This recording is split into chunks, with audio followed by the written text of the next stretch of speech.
Hello, I'm Mantastic and Fantastic, and today I'm going to be talking about the Christmas Rarity Machine event that is coming to North America this Monday. So, Christmas is upon us. It is hopefully in full swing. I totally am wearing a Christmas hat because I don't know where I replaced it. But the Christmas Rarity Machine is unfortunately a lackluster affair. And the reason for that is because it features numerous old cards that have become terribly outdated because Gung-Ho just does not buff them or give them any additional love after several years of circulation. And there are some strong cards, but unfortunately they're obviously the highest rarity, which means it's going to be unlikely the average player will roll them. So my word of advice for this event is do the free roll, maybe roll if you are attracted to the artwork, but otherwise you're not going to be finding much average value from a given card. So as you can see from the rarity chart here, there are a total of 5 8-star cards. So they're like, wow, look at all these great rare cards we have. And then a bunch of other stuff down below. But the thing is, it's not weighted fairly. Like most of the cards sit around near the bottom of the pile, which is basically D is like almost zero value whatsoever. Like there's virtually every card that's going to be better than it. And then C is like they have some middling value, maybe a niche they can fulfill. And for the most part, the 5 and 6-star cards sit towards the bottom. So like it's not going to be that helpful for the average player in my opinion. So with the return of the Christmas Rarity Machine, many of the cards are now able to become limit broken and thus gain super awakenings. This is mostly restricted to the top rarity cards, unfortunately, so your bottom level cards will not be gaining extra power or zest. But in essence, if you have a card with yellow text, it means they cannot be limit broken. But if they have blue text, it means they can be limit broken, which means you can feed a super snow globe to them, and they will be able to exceed level 99, and then they might have the chance to gain a super awakening. So, Monster Exchange. So there is the Monster Exchange system available for this event, but unfortunately, while there are 2 cards that are definitely quite powerful and strong, I would not recommend you necessarily trading for them if you're an average player who has minimal Godfest exclusives at their disposal. And this is because they are strong, but they're not going to be as game-changing or as progression-oriented compared to other things that were available. Like right now, Edward is currently available, I believe, for the last day right now, and Edward will take you through much more content than Romeo or Illumina will, so it is better to obviously trade for a card that's going to help you clear more content than something that has power and valuability for sure, but less potential to clear endgame content. So the first card is Illumina, and Illumina gains a brand new evolution with significantly improved weighted stats through their limit breaking and super awakenings, as well as being extra fluffy with big kitten mittens. So their active skill is kind of like regular Illumina in that it's 100,000 true damage to all enemies, and change the board to fire, light, and hard orbs. So in traditional content, this is a better orb changer than regular Illumina because you want the hard orbs for follow-up attack, for healing, so on and so forth. But for ranking dungeon purposes, it's not as wonderful because you want to have bicolor boards because those are faster to solve at the same time. As a leader, Christmas Illumina is able to produce a 7x6 board, which is actually nice, but it's a heart cross oriented leader, so that has its own problems because heart cross leaders are not necessarily in the best place at this point in time. But with that being said, Christmas Illumina offers a 12 times damage leader skill for heart cross teams, and that's actually quite high for a heart cross, especially considering that it's a 7x6 board. So in theory, if you wanted to use Illumina plus Miru, you'd actually have quite a powerful 7x6 leader because you at least have a pretty high multiplier, you have a big board, you have pretty strong damage reduction. So as in terms of like 7x6 heart cross enabling, Christmas Illumina is definitely the best option for that. But of course, when you look at it for ranking dungeon purposes, it's not a good leader skill because you're not going to heart cross in ranking dungeons. That's just not going to happen.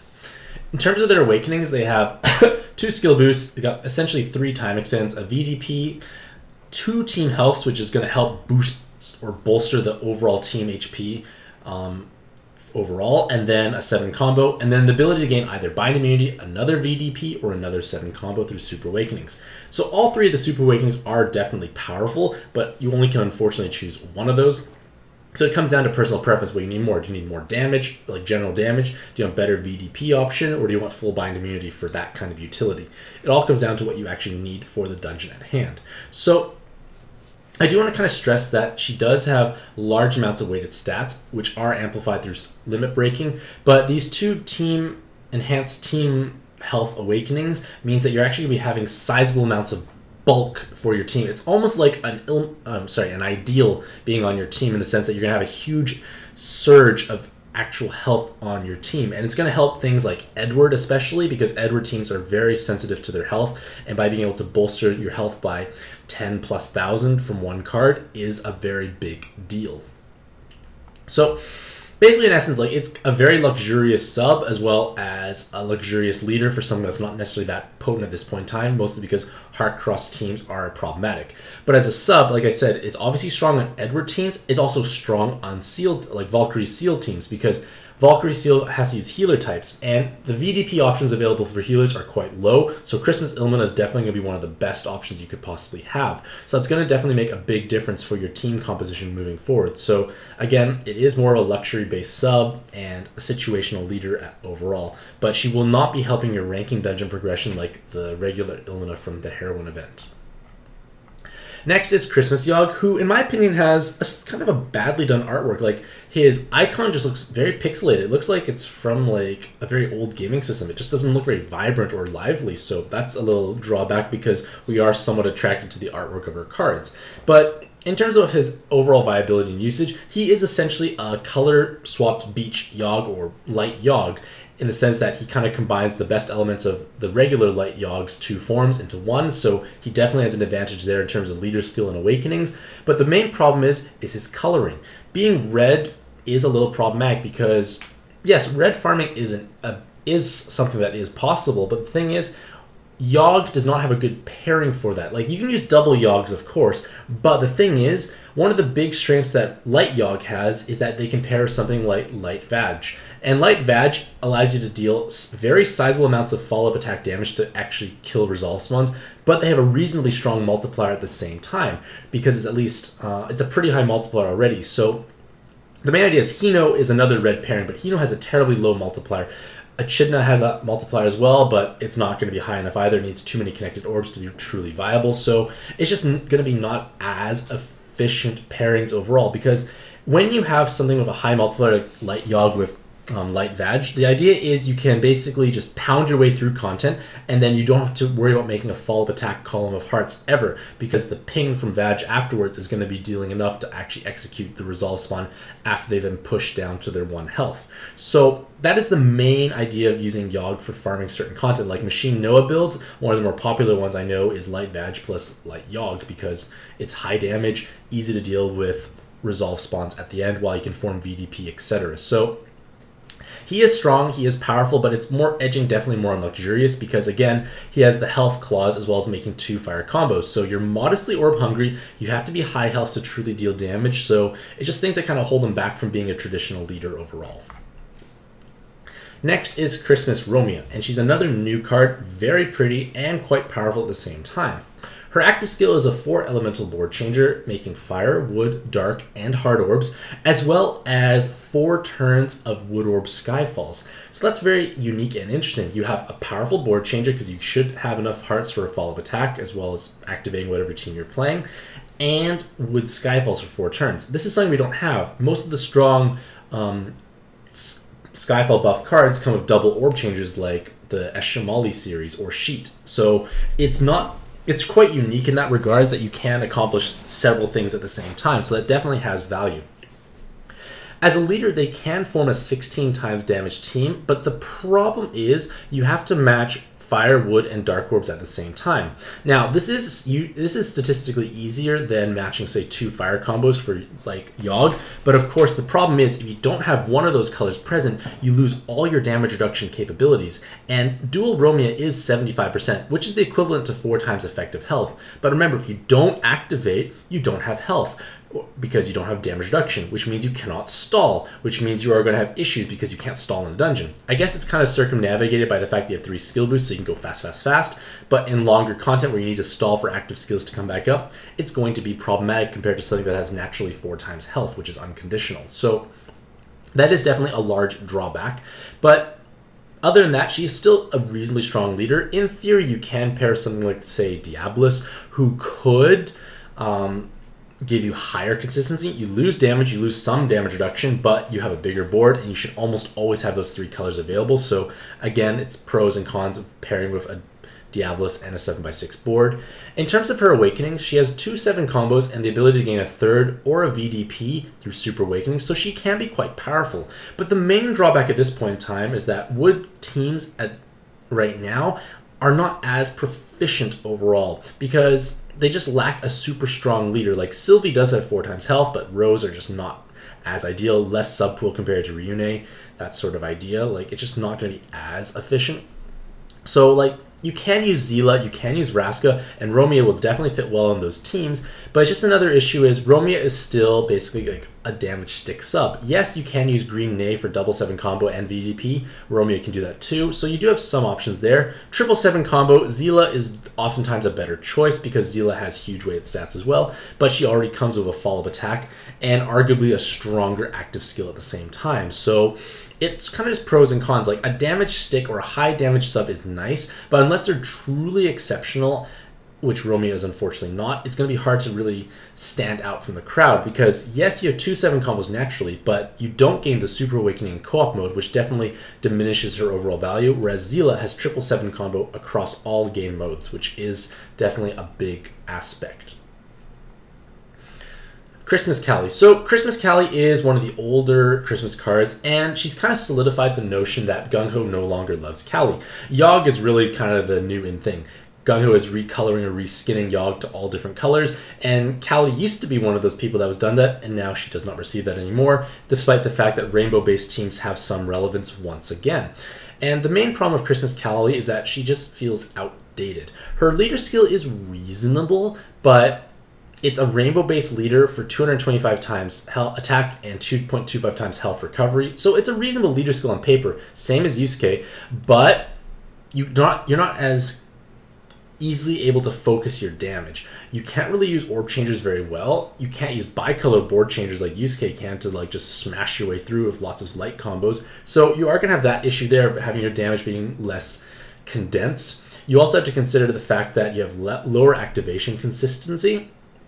And Christmas Callie herself has basically no damage awakenings in co-op mode and then 1 7 combo in solo.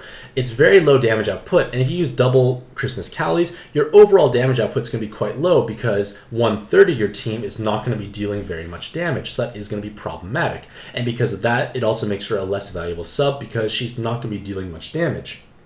Now, the main issue with her leader skill is that there are stronger rainbow-based leaders available. We have Sharius Roots, we have Reach, we have Joyra. Like, there are strong rainbow-based leaders at this point in time who have high personal damage. So again, Christmas Callie is just, she's there, but she's not necessarily excelling, unfortunately. And that's kind of where the game is. You need to kind of excel to truly stand out and be very viable. And then lastly for the 8-star cards is Christmas Gremory. So basically Christmas Gremory is an inferior version of the Rare Machine form.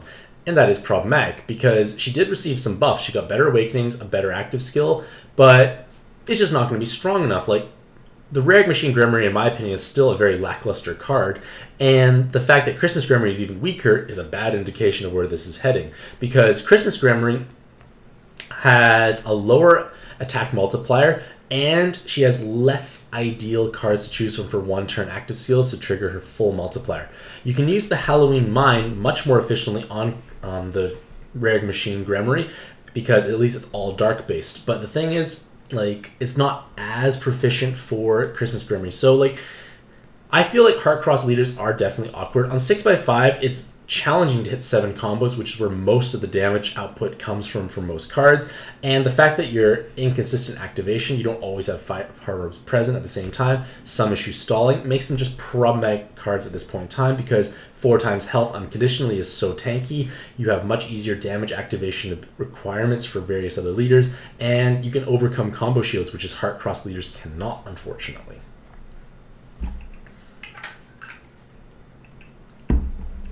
Next is Christmas Lube, and Christmas Lube received basically no love, I think, this time around.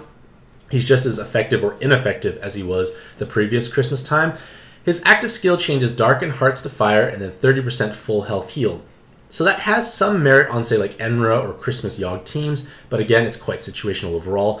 And his Awakenings don't do much for him. Like, you have TPA, but TPA is not that tasty at this point in time, and his weighted stats are average overall, but it's just not that amazing of a card. He doesn't do anything that great, and it's just outdated. His leader skill is by no means that strong anymore. He's kind of like the older Krishna from years ago, but even more restricted because you have to be attacker type cards.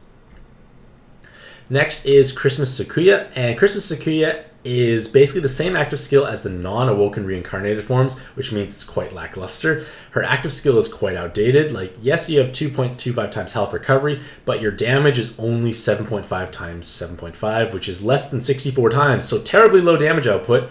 You could get 2 7 combos with Super Awakenings, but with that low of a multiplier and not that much durability, it's not that strong of a card, as well as the fact that your Rainbow Claws activate. You have to match 4 out of 5 specific colors to really deal low damage. I mean, she's not going to be used that much. Like, it's hard to really justify, but there is a very large Tamadra in her artwork.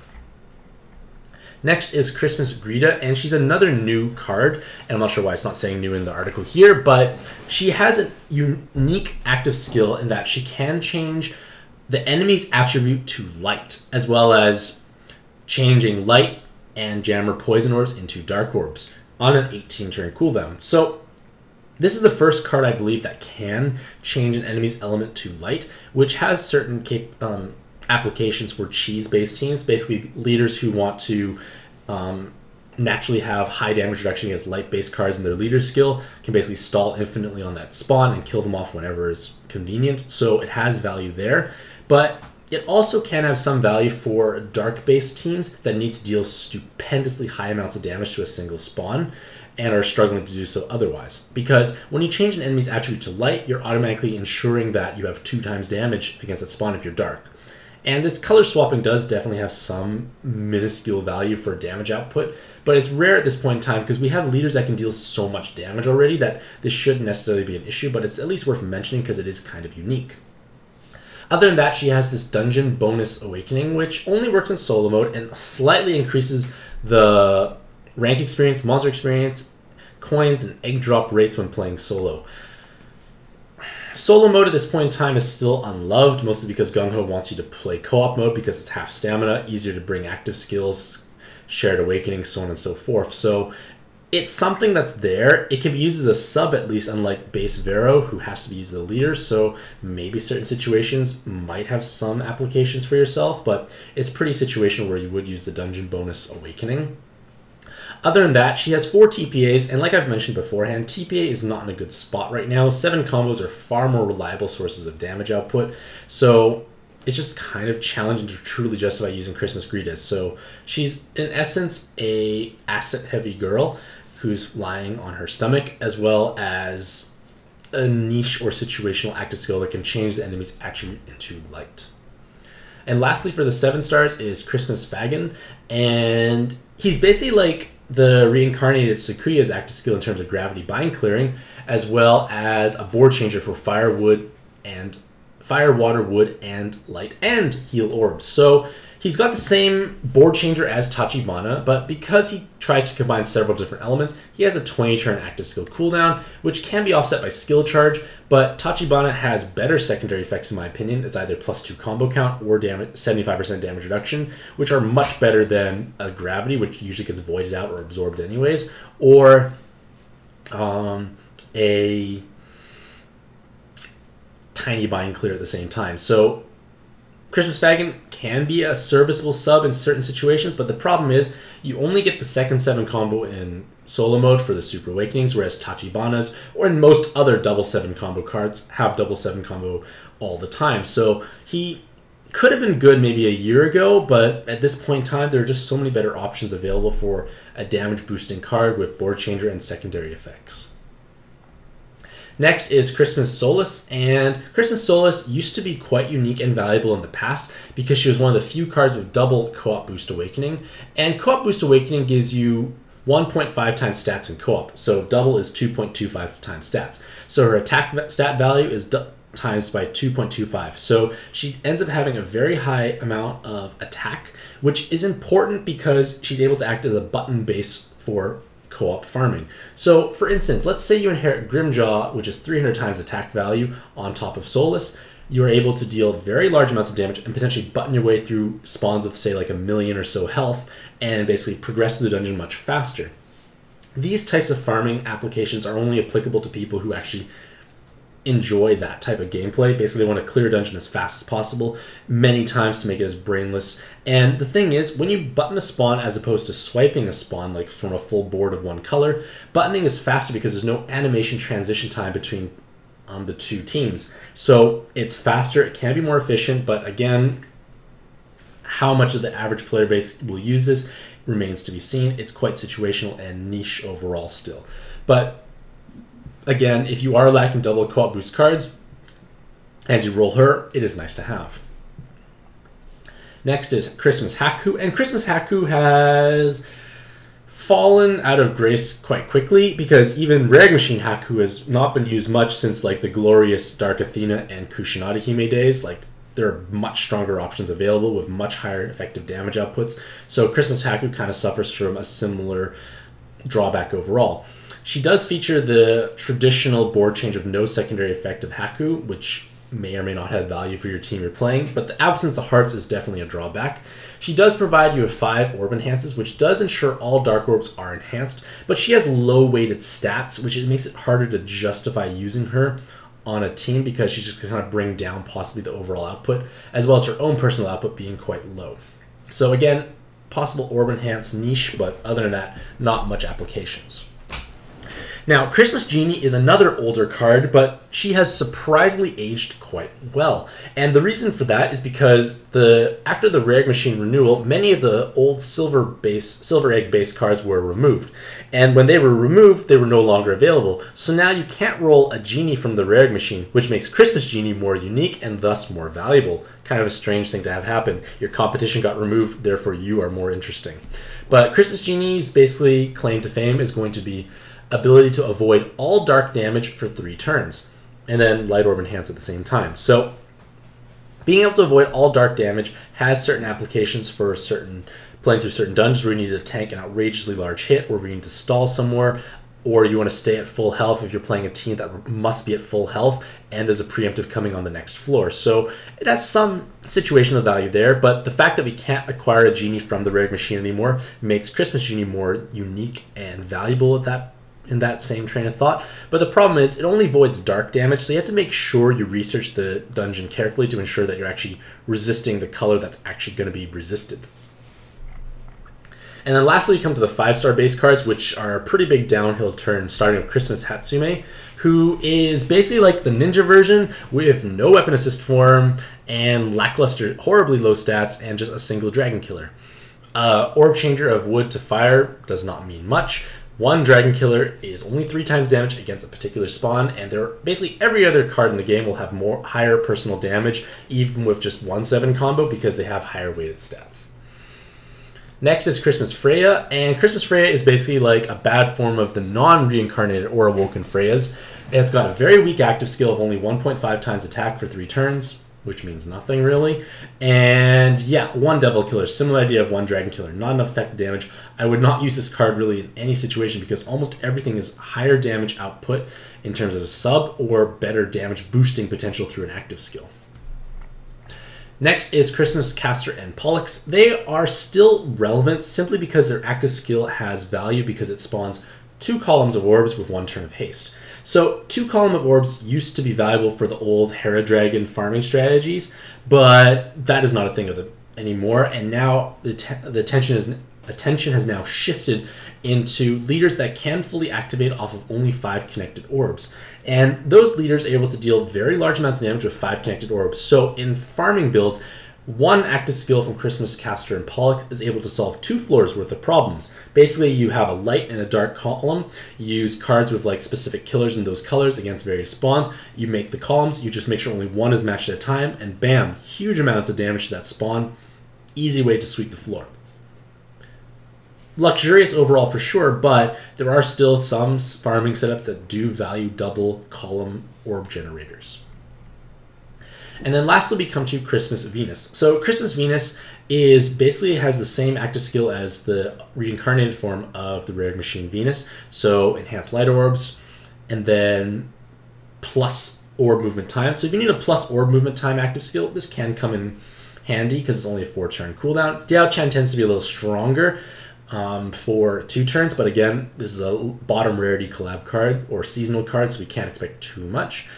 Their leader skill gives you 5 times attack when matching exactly 5 connected orbs with 1 enhance, so 5 orb 1 enhance, which is kind of a dead play style now, as well as 50% damage reduction against fire, light, and dark. So she's basically a cheese style leader who can resist various colors, so it means you have different pairings, as well as being able to have full light orb enhance all the time, while also being fully bind immune. Being fully bind immune is actually invaluable for cheese-based leaders because you save active skill slots. Because as long as your leaders are not bound, you tend to be impossible to kill. So that's one big drawback Kiri has. She can be bound, and because she can be bound, it makes her less reliable overall. But with that being said, Kiri is still probably the best cheese-based leader in the game because she comes with the active skill that converts their enemy's attribute into the color that she can resist, and her resistance value is also higher than 50%. So Venus is kind of like a baby stepping stone to cheese farm cheese leaders, still has some value because of that reason. So in conclusion, the Christmas Rarity Machine is a top-heavy 5-stone magic stone event where the top prizes are strong, but are they really worth monster exchanging for? It kind of just comes down to personal preference, and the bottom rarity cards offer so little value that you're just taking a huge risk enrolling in this event. Now, of course, there will be some players who still value the artwork and are just collectors and just enjoy having pretty cards in their monster box. So for myself, I'm personally just going to be doing my free roll and stopping there. Maybe I'll get lucky, but again, I'll get a nice pretty box cheerleader as a consolation prize. So let me know what you think about the Christmas Rarity Machine in the comments below. Do you think this event is worth rolling in? Are you happy with the new cards as well as the buffs? Let me know overall. So hopefully you'll have a fantastic day. I wish you all the best luck in your own pad adventures, and happy puzzling.